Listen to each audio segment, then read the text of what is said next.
This whole episode, I feel like you're just going to hear Rustin in the background. Should we point that out now? Yeah.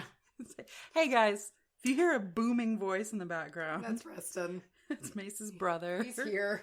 He's on the premises. He makes himself known. Macy, we've got some sweet topics today. We do. You know, what's funny, though, is I don't know what you're talking about. And I don't know what you're talking about. But I'm sure it's sweet. I'm sure it's very cool. And we've gotten in the habit of not telling each other our topics. Yeah, I really enjoy it. I think it's nice. However, I have a deep-seated fear that one of these days we're gonna have the same topic. I'm actually ready for it, and I think if we do, we need to just roll with it. We need to just get hammered, and it'll be a special. We'll try to stretch one length of material as far as we can to make it a full episode. I think it'd be great. Speaking of full episode, do you remember we made a promise in our first episode that we would never be an actual hour long to fit our amateur status? I saw that we did that. No, listen. I thought we did. We were 59 minutes and 59 seconds. Oh, good. We're still there. I know. I saw something like that, and I've kind of had that in the back of my head. I made sure. I remember when I was putting the music back in, because I had this computer technology. So when I went to put the music back in, I actively moved it up a little sooner than I would have, so we would have that 1 second. So don't come at us for that. Good. We're still authentic. Can't be nothing but. We're the OG selves that we started with. Just with better mics. With better mics. Yeah. And chairs. Which I'm excited to get the Zen room set up as a studio. Mm-hmm. I have plans. I'm thinking in the next few months, we're going to be back recording in the Zen room. Which I missed that because I feel like those were very spiritual episodes. They had a charm. They did. Definitely had because we something. were burning herbs and we kind of had some ritualistic stuff going on in there. We did a meditation before one, which we said we were gonna do every one, and we never did again. But it inspired that kind of stuff. So I'm ready to be back in that room. It'd be good. It was sacred space, kind of. It was set up and It definitely just put us in the mood, although, we did almost kill ourselves by burning too much sage that one time. But only once. So what are you going to do? Macy, tell me what you're talking about this week on Wabah. So I'm going to be talking about dream herb. What are you talking about? Today's topic comes courtesy of my husband, Clarky Malarkey. Oh. And my husband's like, well, why don't you talk about black obsidian? Oh, that's a good one. You know what we got before we go any further? We got a little bit of a dedication. A little something called the Patron Shout Out Sound.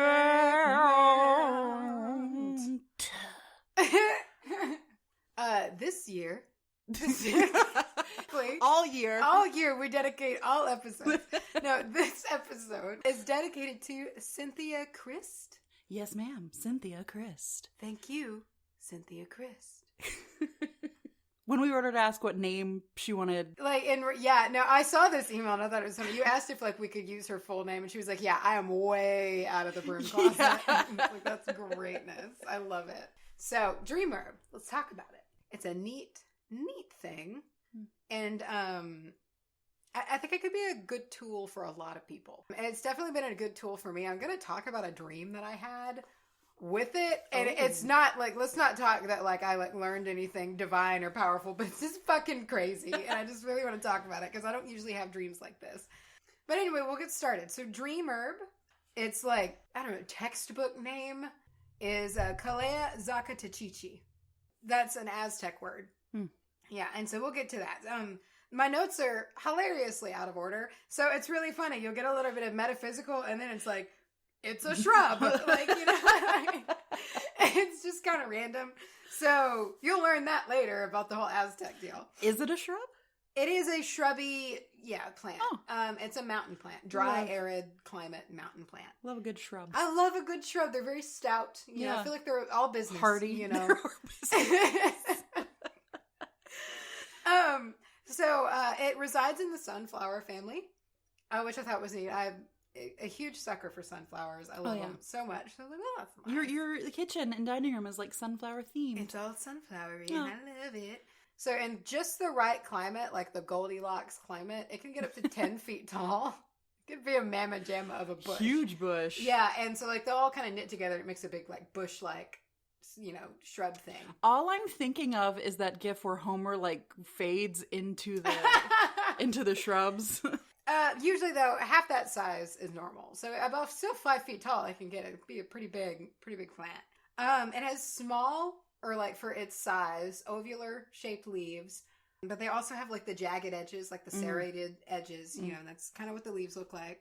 And when they're young, the leaves are new, they're like violet underneath. So they can be really cool. They can be pretty. And in certain lighting, it can actually be luminescent. So this plant can magical. It's magical as hell. I feel like it's like something in like Skyrim, and it's like sparkling. Yeah, and it's like a thing you have to go look at. Nernroot for all you Skyrim fans. So it's native to central Mexico, like 5,000 feet up in the mountains of the Mexican states of Jalisco, Oaxaca, Morelos, and Veracruz. So, and it goes down there, but also in the lower altitudes of the Yucatan Peninsula, and even down to Costa Rica. First, we're going to talk about the Chantal Indians. I hope it's Chantal. That's kind of what I saw of the Oaxaca region. They called it the leaf of God. So we're getting God. They knew there was some special stuff here. So it was used as a tool for like shamans or like the medicine men, kind of, to clarify their mind and senses and get them ready to receive messages and visions in their sleep. So what they would do is that they would brew a really strong tea, like way stronger than like, what we use in like a cup of tea. Like they were brewing some stout shit. It's like grog. Yeah. So like they would do that, but they would also smoke it at the same time.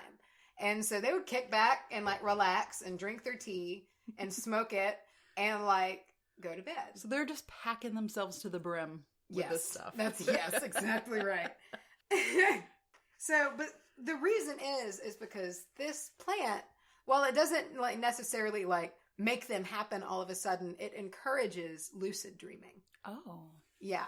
And so those who train themselves in lucid dreaming, as many shamans would or things like that, it's a tremendous tool for making those dreams happen more often. And kind of encouraging that state of your mind and allowing you to access your subconscious, but be aware at the same time. Yeah. Which is something I really want to look into trying. I want to start keeping a dream journal, especially with drinking this tea, and kind of see if I can start making that happen. Making it happen. I'm so far removed from it that for a long time, and people are going to jump on me for this, I know it, but for a long time, I didn't even believe lucid dreaming was a real thing. Oh, I didn't either. But the more that I have been working with dreams, I say working with dreams, I've just been dreaming a lot lately and paying attention. But the more you kind of train yourself to pay attention, and the tricks that you learn to remember these dreams, like the more you actually have them.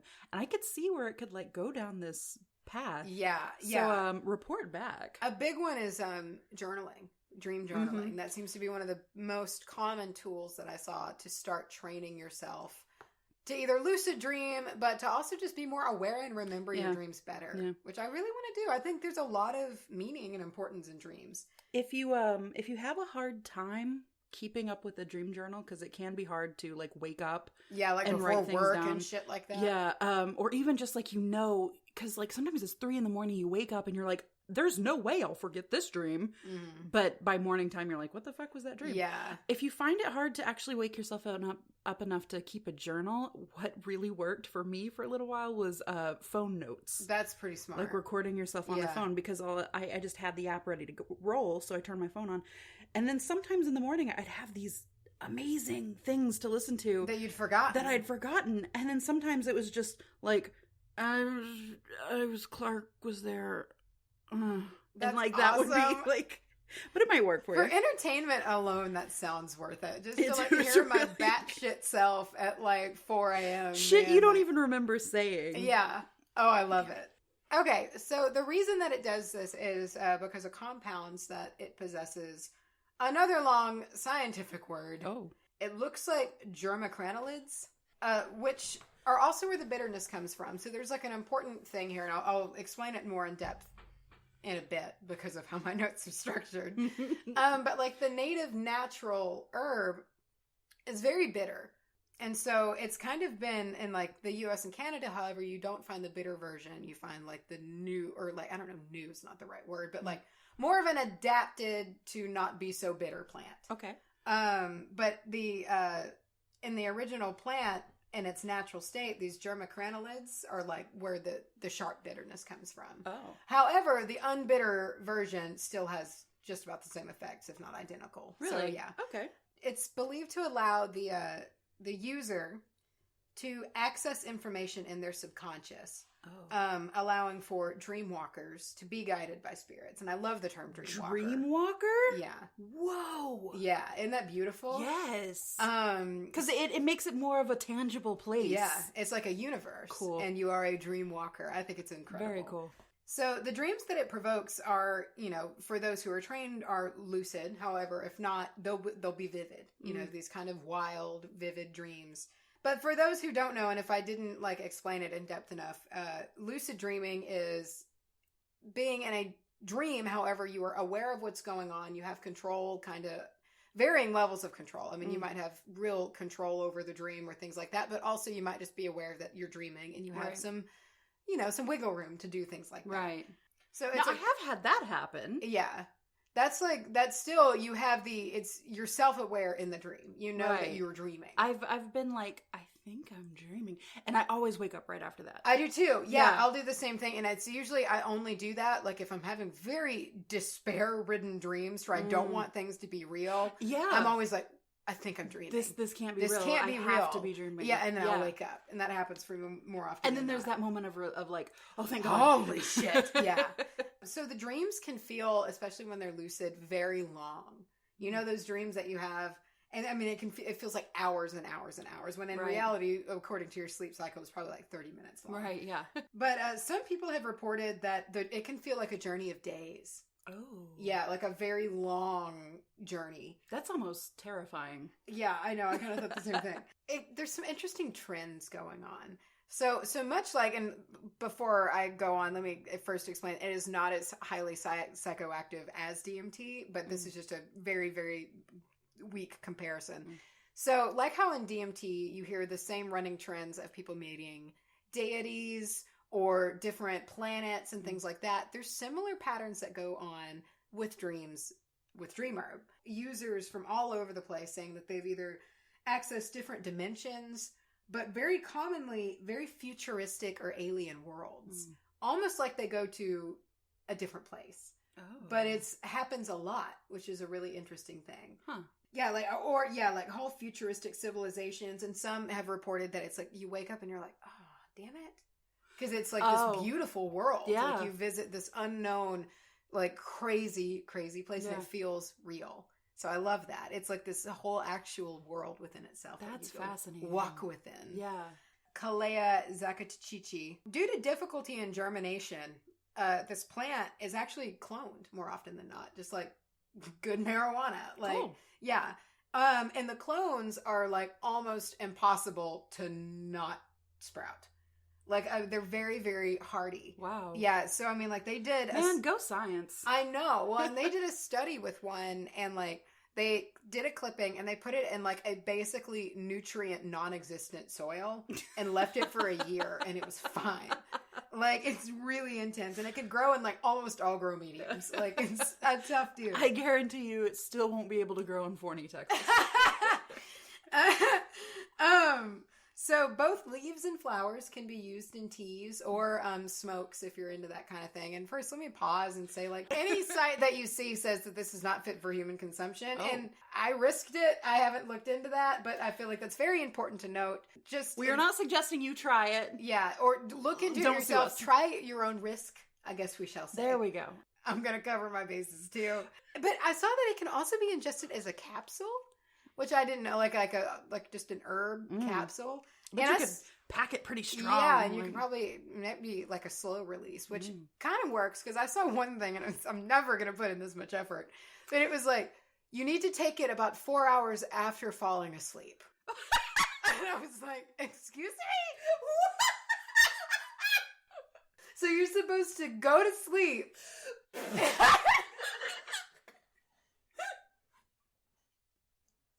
It's stupid. good. Oh, sorry. I'm so sorry. Yeah, and so I guess you're supposed to wake up and take it and like drink some tea, go to your kettle and make some fucking tea after being asleep for 4 hours and somehow go back to sleep because I couldn't.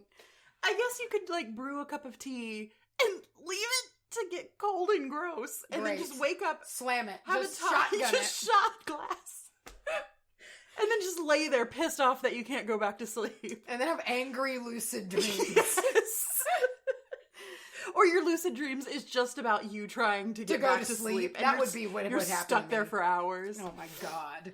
The name Zacatechichi comes from the ancient Aztecs, and it translates to bitter grass because, as earlier, it is a bitter grass or herb or bush or shrub. It's believed that it was used also by Aztec shamans, so even further back than we're talking way, way back.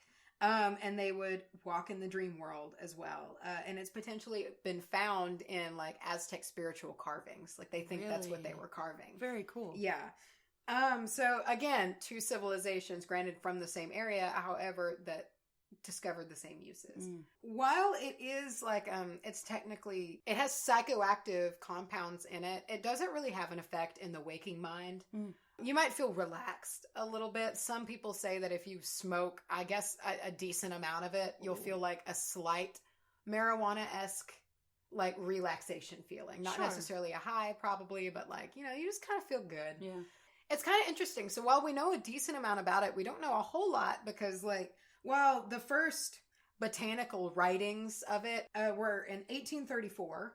However, it was only first, like, actually, like, its psychoactive uses were first published in 1968. And that was by Thomas McDougall, and he started studying it. He's a cute little name. Oh, McDougall. But I want to talk about this dream, and it's nuts. Like, it's kind of weird. So I've had plants on the brain, first of all, and I think... You have? I really have, and I think that definitely shaped this dream, and it's no secret as to why I dreamed it. It was, I can remember the textures and everything looked so realistic. It was just very vivid. It was like a normal dream, just like a normal bullshit dream, and you're doing your thing. And then I looked in the mirror at one point, and I saw that underneath my arms, like replacing armpit hair in a very lush way, was like these soft little leaves. And so I started looking at it, and then I was like immediately like, this is a problem. Like, this is not good. How do I shave this? This is what's happening. And I was just like showing them to people, and I was like, what do I do with this? But they kept spreading. I could feel the inside of my arm just laying on a bed of these long, soft leaves. And I was just like, oh my God. That's kind of nice. Yeah, it was super weird. And so I remember though, and it got kind of gross, like kind of creepy. They started growing around they grew down to my ribs and like started curving around my back. And I just had these like cascade of leaves attached to me. It was either you or someone was like looking at it and they're like, you're starting to get like divots in your skin where they're like, almost like spores. Oh. Which really grossed me out. Ooh, yeah. It's like some tryptophobia shit. Yeah, and I don't like fully have that, but I have it enough to where even in the dream I was like, and this is no longer cute. I need some Roundup. Yeah, it was getting kind of like that one. I was just like, ugh. So I woke up shortly after that, and it's not like a crazy dream or anything, but it was definitely vivid. Yeah. I can still in my mind right now picture what was happening, and I can picture what it looked like, and it followed a decently long storyline, which a lot of my dreams are very, just like my waking mind, very scatterbrained. Yeah. And this was a long ordeal. So it was definitely interesting. I'm excited to keep working with it. I'm excited to start writing about my dreams.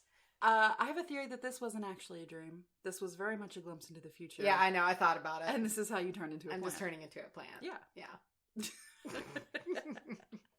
That is all that I have for you today. All right, so I'm going to kick off with a little bit of Obsidian chat, specifically black Obsidian. It's the best. The OG Obsidian. It's a glass. It's actually not a rock. It's not a stone. Glass. It's dragon glass.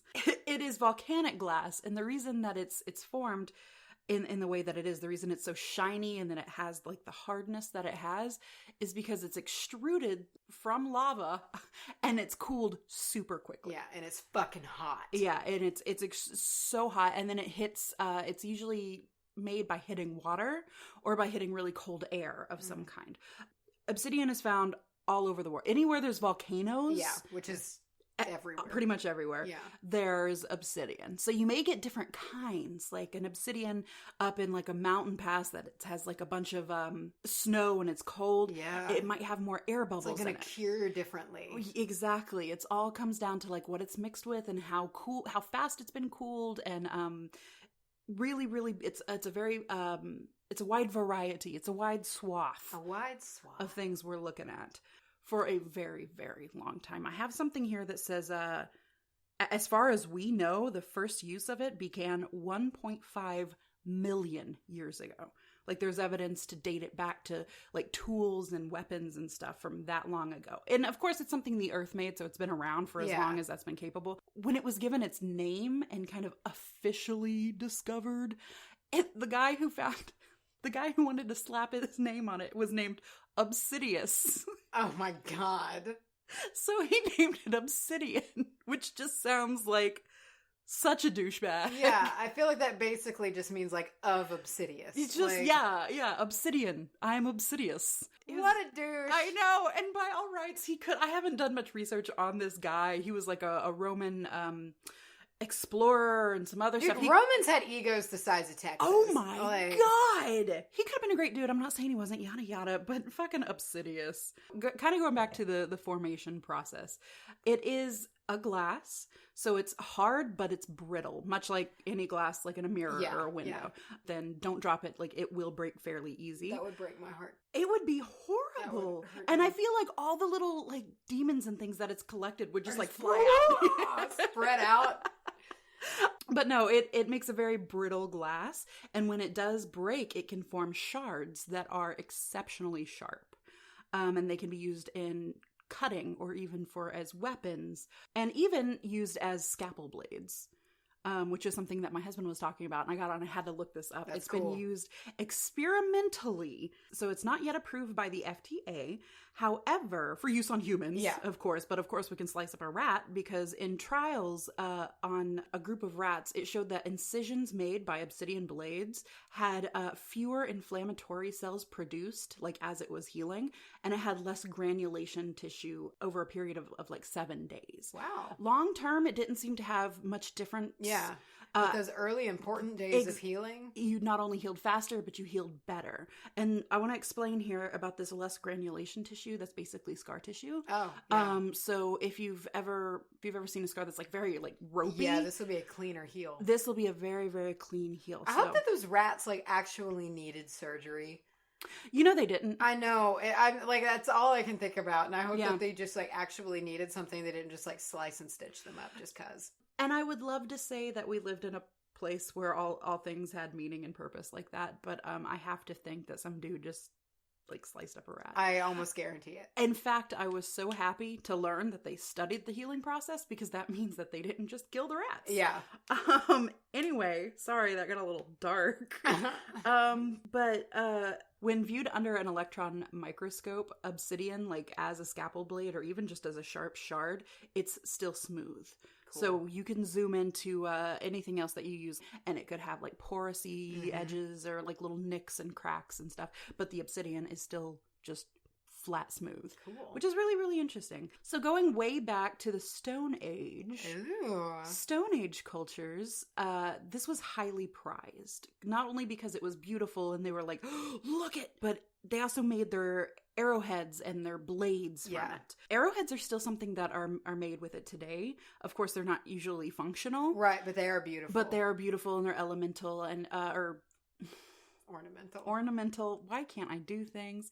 They're ornamental. It's said that an arrowhead, like worn as jewelry, so maybe like a pair of earrings or a necklace or something, is said to be extremely powerful because made of this protective material, the obsidian, but it's also in the shape of something that is like an offensive like tool, like stabbing away anything that's going to try to come and get at you. So the Stone Age cultures As well as today, you can still go see these things. There are obsidian flows, and it's just where the lava has been extruded, and it's been cooled in that precise way that forms obsidian.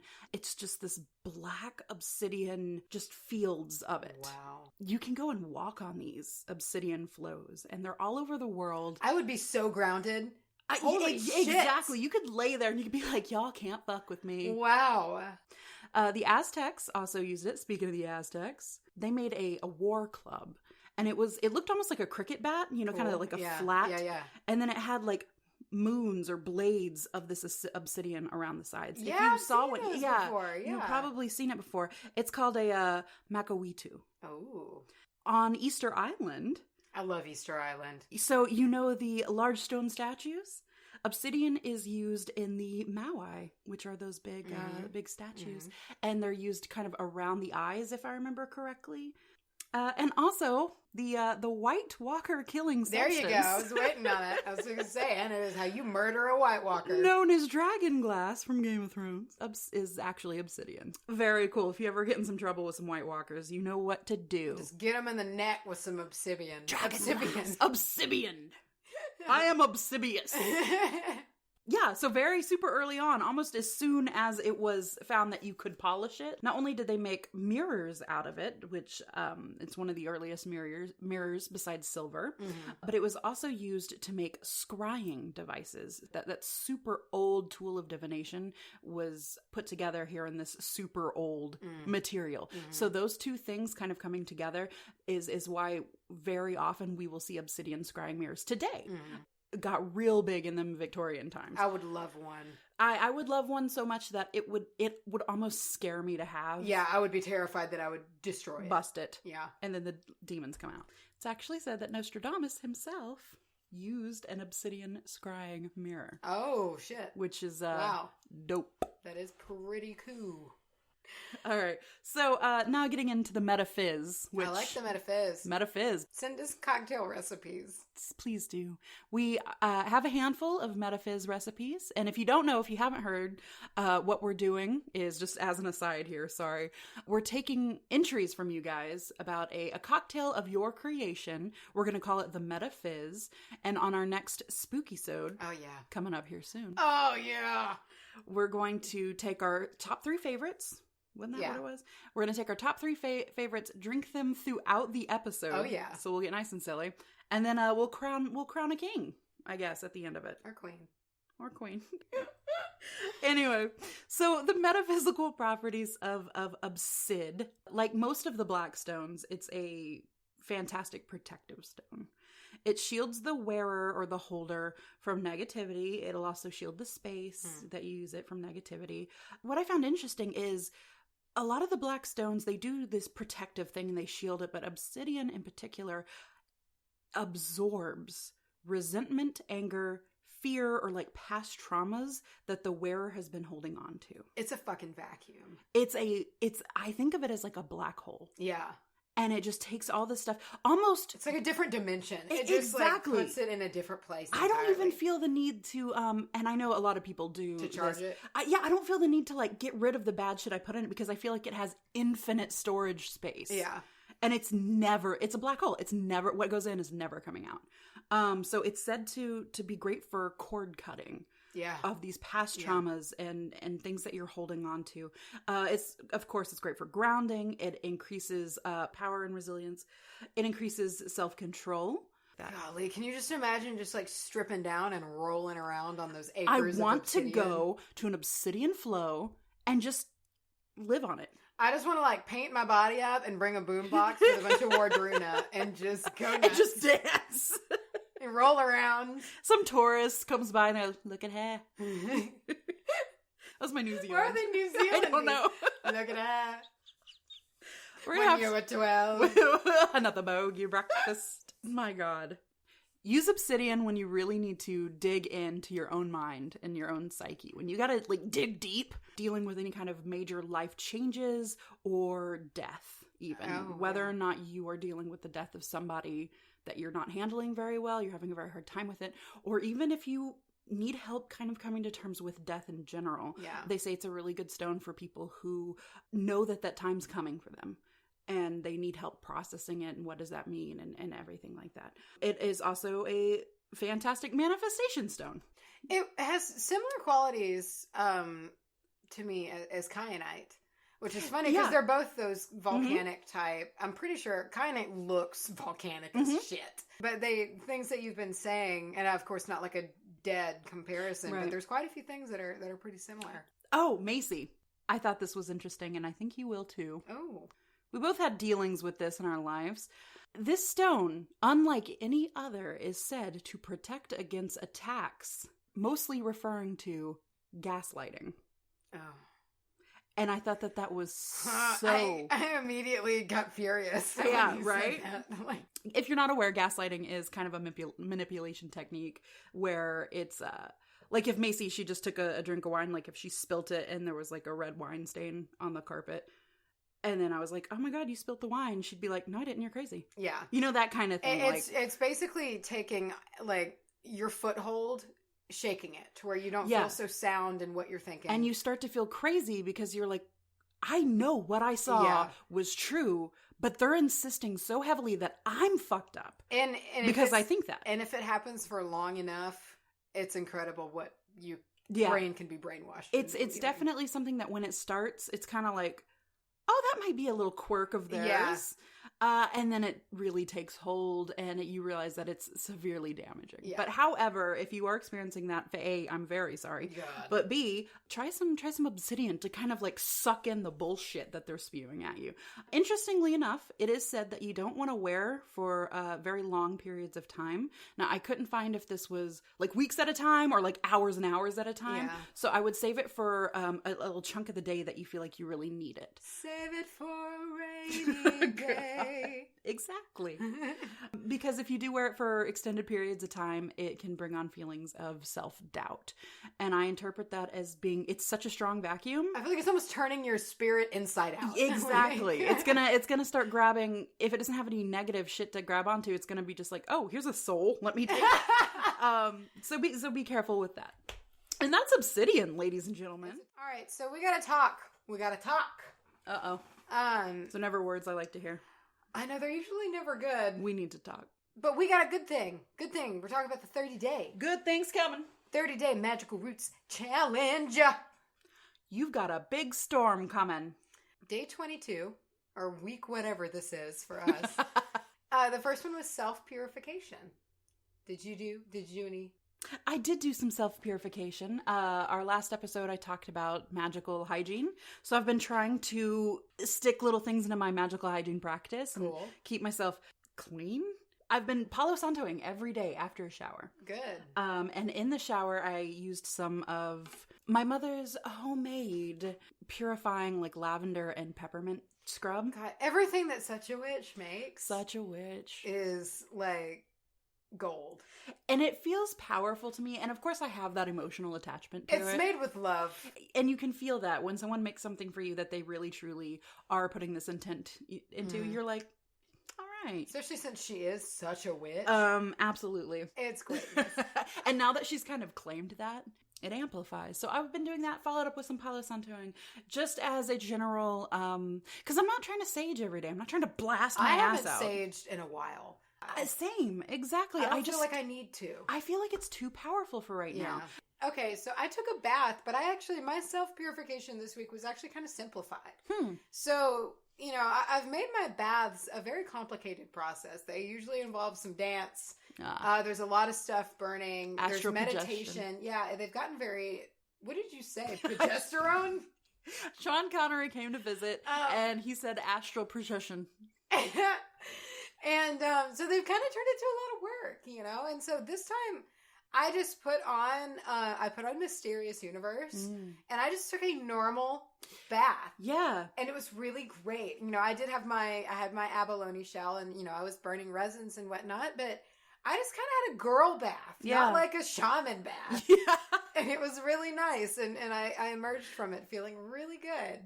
I think that in itself could be like a form of purification. To take something that you put so much energy and like ritual into, to kind of step back and go back to basics and be like, this time I'm not going to, and it's almost a light feeling. It was. Like, it was great. This can just be a bath.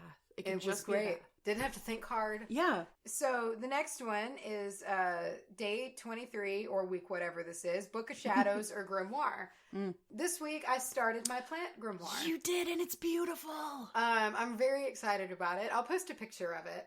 And I'm doing sketches of all of the plants. Yeah, so I got these 2 Majesty poems, and they're kind of difficult. You have to give them some daily love. Really? And and something about their size makes me connect with them a little deeper. And it's actually a better way for me because I care about them and I feel like they're a living person because they're so fucking big.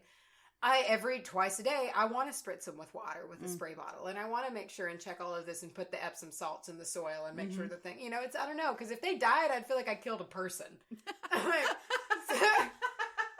Which is kind of stressful because they're really finicky and they're hard to keep alive, apparently. So, what about you? So, I've said before that I do a grimoire versus a Book of Shadows. And the difference basically is a grimoire is kind of like a study book. I have a grimoire for every year. I change it out.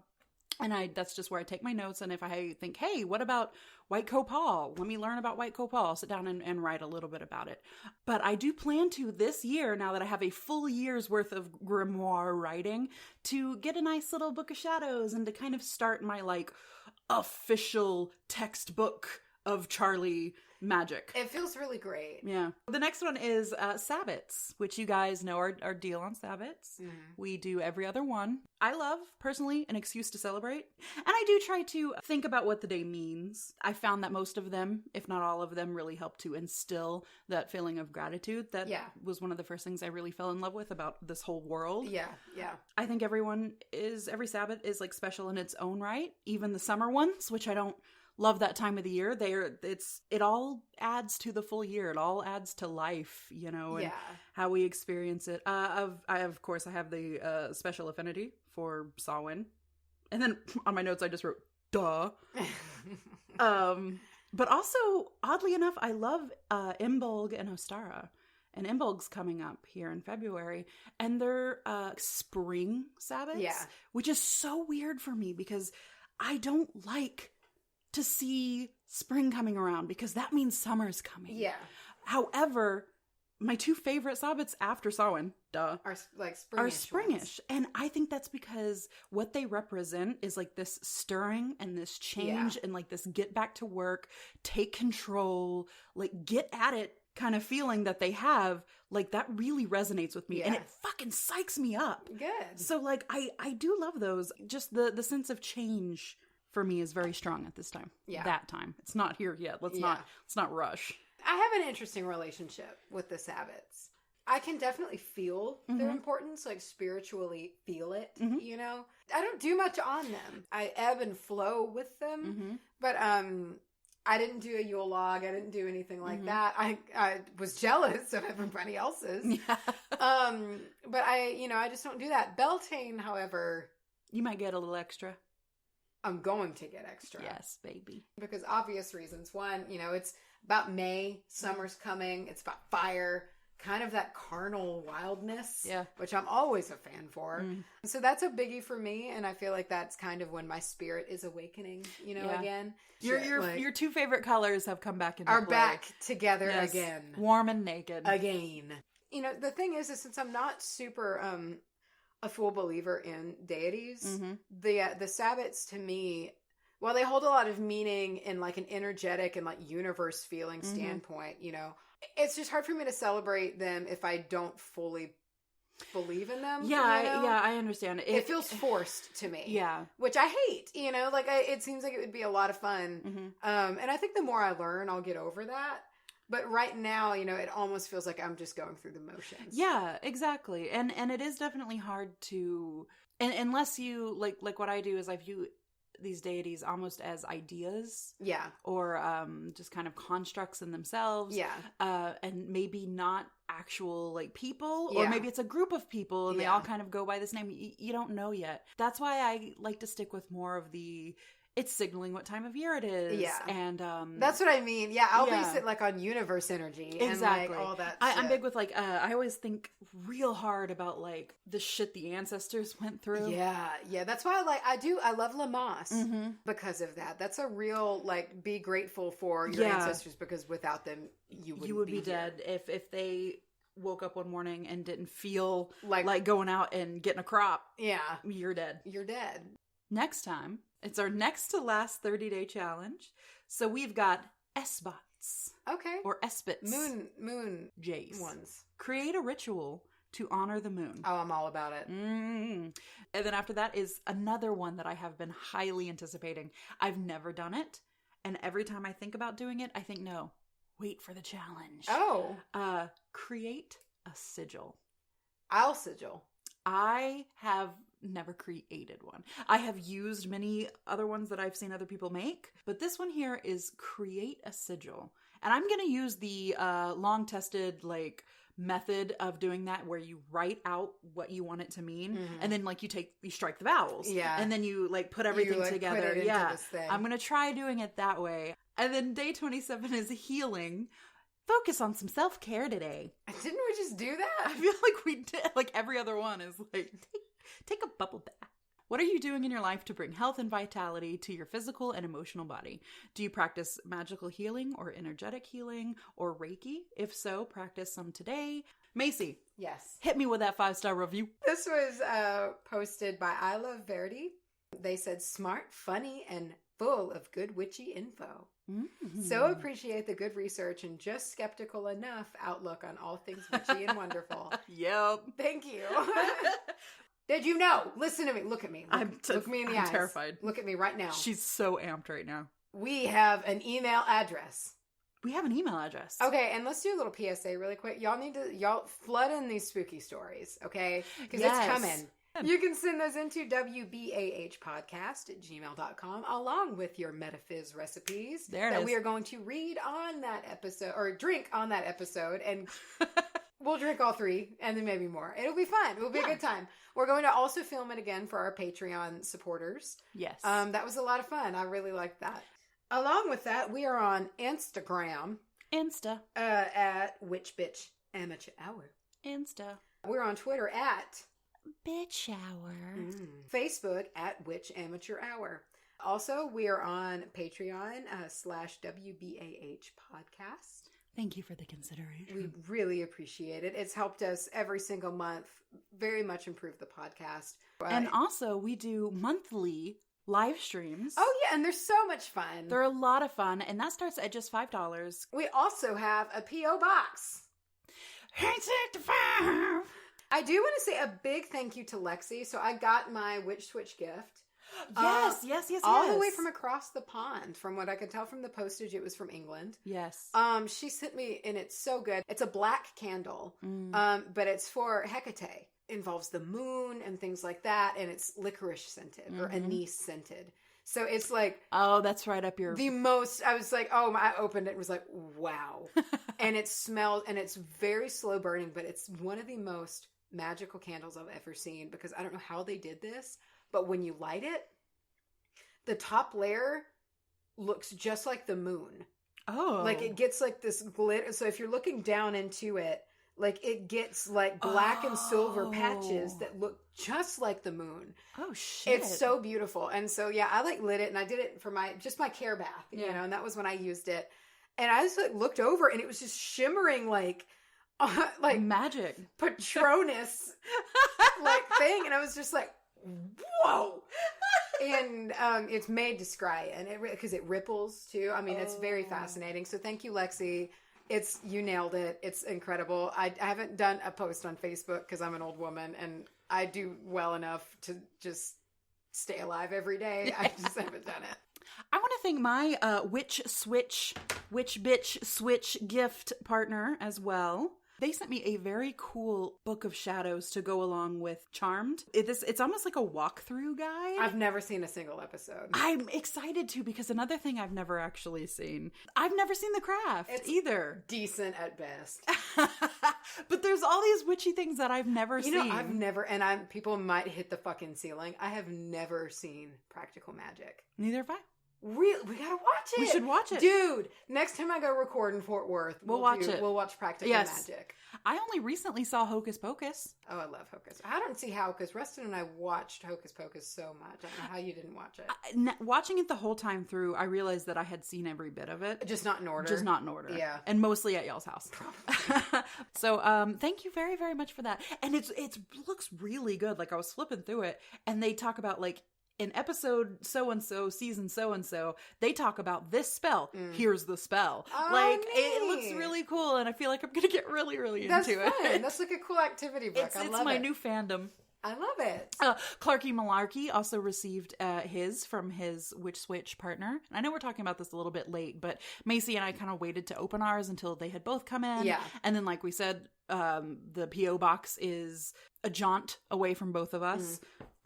So he got his, and his is very cool. They sent him like a starter set of crystals. Very nice stones. Very nice. Like, there's the small pocket ones, I like but the there's milky, like chunky ones. there's chunky like palm stones. Beautiful. And they sent, it was like a chakra set, and then a 2019 planner, but it's also like a coloring book. My husband loves, he's a very moving kind of guy. He is very fidgety. Yeah, so he loves anything like that he can do with his hands. So thank you to both of those guys from us. And yeah, a very cool event is coming up on January 27th. That's right, because it's the day after your The birthday. day between mine and Hunter's birthdays. That's right. Yeah. Are you older than him by a day? By 2 days. 2 days? Yeah. You little... I'm an old hag. minx. You cradle Robin's such and such. I'm telling you. Hussy. Very tawdry. So we will be there if you're in the DFW area. If you want to come down, I saw that some people were saying they were going to make like a 2-hour trip to come in. I really hope you do. We're going to be there. I personally could see myself, because it says here there's going to be Cajun food and beer. No, I could see myself being there closing shop. We might close the bitch down. We'll know more as we know. We'll try to keep up to date on Instagram the day of. It is 12 p.m. to 8 p.m. They have 20 vendors, Cajun food and beer, like we said. They have live music. And here's the thing, guys. I don't know if I've ever said so. I have a deep love and affinity for punk music. Oh, yeah. And a lot of this is going to be local DFW punk bands. I'm ready for it. And I'm very excited. They'll have tarot readings, rare books. They're going to have arts, soaps, crafts, baked goods, jewelry, like all kinds of stuff. It's at the Armadillo Ale Works, and that is 221 South Bell Avenue, Denton, Texas, 76201. And this is by Brewhouse, Marrow and Moss, the Armadillo Ale Works, and Horror Freak. So I'm so excited. I'm so excited. I can't even tell you how excited I am. So I hope y'all can come out. Please do. But yeah, so be there or be square. It's going to be great. But I think we can wrap. Let's wrap it. Leave now.